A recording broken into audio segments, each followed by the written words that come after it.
Então, pessoal, como eu já tinha falado antes, vou fazer uma pequena apresentação sobre um trabalho que eu fiz lá da Faculdade de Teologia, para terminar o curso, sobre a ressurreição de Cristo.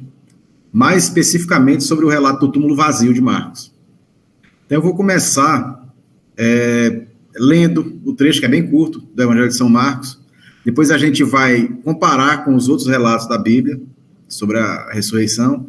E vai tecer algumas considerações também sobre o que a teologia tem dito ao longo dos séculos e atualmente. E principalmente a opinião da igreja, né? Que é a que conta para a gente. Então, o Evangelho de São Marcos, capítulo 16, versículos 1 e diante. Passado o sábado, Maria Madalena, Maria, mãe de Tiago, e Salomé compraram aromas para ungir Jesus. E no primeiro dia da semana foram muito cedo ao sepulcro, mal o sol havia despontado, e diziam entre si: quem removerá a pedra do sepulcro para nós? Levantando os olhos, elas viram removida a pedra, que era muito grande. Entrando no sepulcro, viram sentado do lado direito um jovem vestido de roupas brancas, e se assustaram. Ele lhes falou: não tenhais medo. Buscais Jesus de Nazaré, que foi crucificado. Ele ressuscitou, já não está aqui. Eis o lugar onde o depositaram. Mas ide, dizei aos seus discípulos e a Pedro que ele vos precede na Galiléia. Lá o vereis como vos disse. Elas saíram do sepulcro e fugiram trêmulas e amedrontadas. E a ninguém disseram coisa alguma por causa do medo. Então vocês veem aqui, esse é o final do Evangelho de São Marcos, que foi o primeiro a ser escrito, né, foi escrito aí por volta do ano 65, foi terminado de ser compilado por volta do ano 65, claro que ele traz tradições que remontam aos acontecimentos, né? E ele termina dessa forma brusca, com as mulheres indo embalsamar Jesus, tendo esse encontro com esse jovem, e fugindo amedrontadas desse encontro, né? E só. E o relato do túmulo vazio. Esses relatos da morte e ressurreição de Jesus, eles são contados de formas diferentes, por diferentes motivos nos outros evangelhos, que foram escritos depois, e para interlocutores diferentes, plateias diferentes, com objetivos teológicos diferentes. Em Mateus, que foi o segundo evangelho a ser escrito, Maria Madalena e outra Maria, já não são três, são duas. Elas escutam um violento tremor de terra. Não escutaram lá em Marcos, né? E um anjo resplandecente, então já não é um jovem vestido de branco, um anjo resplandecente rola a pedra, o que é visto por ela e pelos guardas. Mas esse anjo conversa com as mulheres e explica que Jesus ressuscitou e também diz: vos precede na Galiléia, que é um chamado para a missão, né? Então, as mulheres se afastam com receio, mas também com alegria, já não é só atemorizadas. E elas correm para dizer a boa nova. Então Jesus aparece em pessoa para elas, a saúda, e elas beijam os pés dele. E Jesus reforça o mandamento: vão para a Galiléia, lá eu precederei vocês na minha missão. Esse é o relato de Mateus. O relato de Lucas, que é contemporâneo de Mateus, mas é escrito não para judeus, mas para cristãos helenizados, né, da Síria, de Antioquia, por ali. As mulheres, que são muitas no Evangelho de Lucas, é Maria Madalena, é Joana, é Maria, mãe de Tiago, e as suas amigas, que ele fala, né, que haviam acompanhado o sepultamento de Jesus, preparam aromas e bálsamos, aí tudo igual, e após o repouso do sábado muito cedo, do domingo muito cedo, de noite ainda, foram ao sepulcro e acharam a pedra removida. Entram e não encontram o corpo de Jesus. Aparecem, então, dois anjos resplandecentes. Já não é um, são dois. Isso aqui ecoa no judaísmo. E no judaísmo da época, para fazer um caso, você tem que ter duas testemunhas, né? Dois anjos resplandecentes, que dizem a elas que Jesus ressuscitou. Elas contam tudo aos apóstolos. Aqui elas têm uma postura muito mais ativa. Elas contam tudo aos apóstolos. Os apóstolos não acreditam. Só que Pedro já corre para o sepulcro e acha lá os panos que envolviam Jesus no chão. E ele volta admirado. E assim termina o relato de Lucas.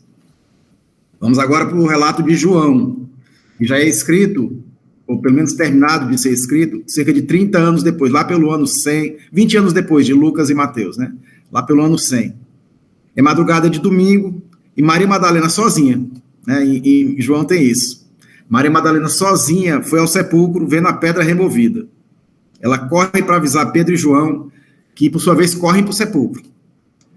João e depois Pedro veem os panos. É aquela história, João chega primeiro, que é o discípulo amado, mas não entra em respeito a Pedro, que tinha precedência já naquela época, e Pedro é quem entra no sepulcro, mas eles veem o sudário enrolado, os panos no chão, né? E o sudário, o sudário aqui é o pano que envolvia o rosto de Jesus, enrolado em um lugar à parte, dobrado.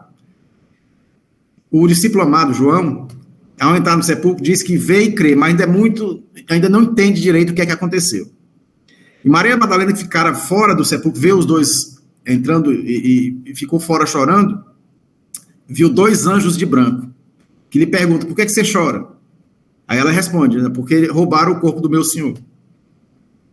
Só que ao responder, ela vê Jesus Cristo em pé, mas ainda não reconhece.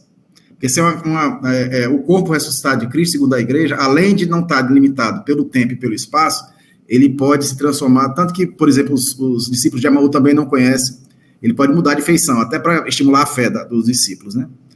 Somente quando Jesus chama Maria pelo nome é que ela o reconhece. Então, Maria corre para anunciar a ressurreição dos discípulos. Então, você vê um crescente detalhamento da história, refinamento da história, né? Todos esses detalhes têm razões teológicas, têm razões históricas, todos eles são muito claros, eles delimitam no tempo e no espaço, no túmulo e no dia, que é um domingo da ressurreição, mas, ao mesmo tempo, tem muitos detalhes teológicos que, além de vagarem de acordo com os gostos, até os gostos literários do autor, com as intenções teológicas e com as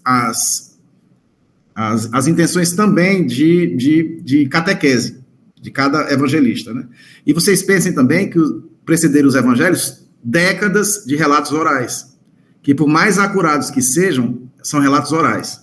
Eles vão diferir alguma coisa, né? Só um instante aqui para me controlar o tempo. Pois bem, então o final brusco em Marcos, nós temos aí um epílogo que, como não tem nos manuscritos mais antigos, é quase consenso, é consenso na teologia, de que ele foi aposto depois. Então, eu não vou falar do epílogo, né? O relato de Marcos termina desse jeito, e os demais seguem para as aparições de Jesus Cristo, que as aparições de Jesus Cristo não são tema do trabalho que eu fiz, né?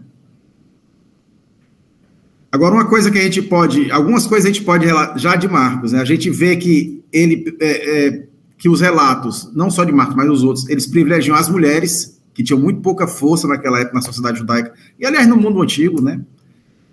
As mulheres nem contavam, tanto que na multiplicação dos pães, por exemplo, dos peixes, foram 5.000 homens, fora mulheres e crianças. Era esse a pegada, né, dos hebreus daquela época. Mas, enfim, Jesus confia principalmente a Maria Madalena, que é uma mulher de fama ruim, de quem foi expulso 7 demônios, etc. Se discute na teologia se era uma mulher de prostituta ou não, né? Uns dizem que sim, outros dizem que não, é uma coisa fechada na teologia. Mas, enfim, é uma mulher que não tem força e foi a primeira testemunha da ressurreição, apóstola dos apóstolos, né? E uma coisa muito importante no relato da ressurreição é que os discípulos estavam apavorados. Eles estavam tão apavorados que, mesmo depois vendo Cristo ressuscitado, eles demoraram a acreditar. Achavam que era um fantasma. Tomé quis tocar a ferida, né, de Jesus. Enfim, a ressurreição não foi um relato de uma comunidade em êxtase. É o contrário do êxtase. Eles estavam completamente apavorados e desiludidos. Eles foram convencidos de que Cristo ressuscitou pelas aparições, né? E o túmulo vazio, ele é um sinal forte, ele não comprova a ressurreição, obviamente, mas ele é um sinal forte até pela visão que nós temos do ser humano. O ser humano ele não é só espírito, ele é corpo e alma, né? E a ressurreição de Cristo Cristo é levado como homem à Trindade. Quer dizer, o Cristo homem é o Cristo Deus. A humanidade de Cristo faz parte da Trindade e da divindade. A humanidade de Cristo é endeusada, é divinizada, né? E assim, a teologia, principalmente ao longo dos últimos séculos, ela buscou. Vocês sabem que com o Renascimento, com o Iluminismo, com o racionalismo, procuraram racionalizar a fé na ressurreição. buscar como símbolo, transformar Cristo num Che Guevara da vida, enfim, transformar ele num cara legal, né? Tem um autor que, inclusive, acusa os evangelistas de deturparem a mensagem de Cristo, porque Cristo seria um ativista político. Nós temos isso na teologia, inclusive na teologia da libertação, né? Seria um ativista político que morreu e que, se você bota ele no céu, ele não está mais na terra, né? É um negócio completamente errado. Agora, o principal ataque à ressurreição vem do racionalismo, que é uma coisa que lá do século XIX, XX, assim, ainda hoje existe muito, né? Deles procurarem, exatamente isso, procurarem racionalizar um evento que foi histórico, que aconteceu no tempo e no lugar, mas é transhistórico. Ele é meta-histórico. A outra é uma realidade a mais fora, entrando e rompendo na história. Tanto que nenhum dos evangelistas narram como é que aconteceu a ressurreição. Ninguém diz como é que aconteceu. Foi que aconteceu se o corpo se desintegrou, assim, eles não narram. E assim, já estourou meu tempo. Eu tinha tanta coisa para falar aqui. O que eu estou dizendo é que a palavra, para terminar, eu quero só dizer o seguinte, que a igreja nunca piscou, nem tergiversou em dizer que Cristo ressuscitou verdadeiramente, que essa é a base da nossa fé, é a base da teologia paulina, que por acaso, que por outro lado, é o esqueleto do Novo Testamento, né? E a gente tem que, acima de tudo, contemplar esse mistério, que é o maior mistério, né? Pela ressurreição, Cristo foi não só justificado, né, como Deus, como ele foi glorificado, ele foi levado para a Trindade. E assim como a morte de Jesus Cristo perdoou os pecados da gente, a ressurreição dele abriu as portas de uma vida nova para todos que nele acreditarem. É mais ou menos isso que eu queria dizer. Não, foi meio atravessado, porque 10 minutos é muito pouco tempo. Isso aí a paciência de vocês. Muito obrigado.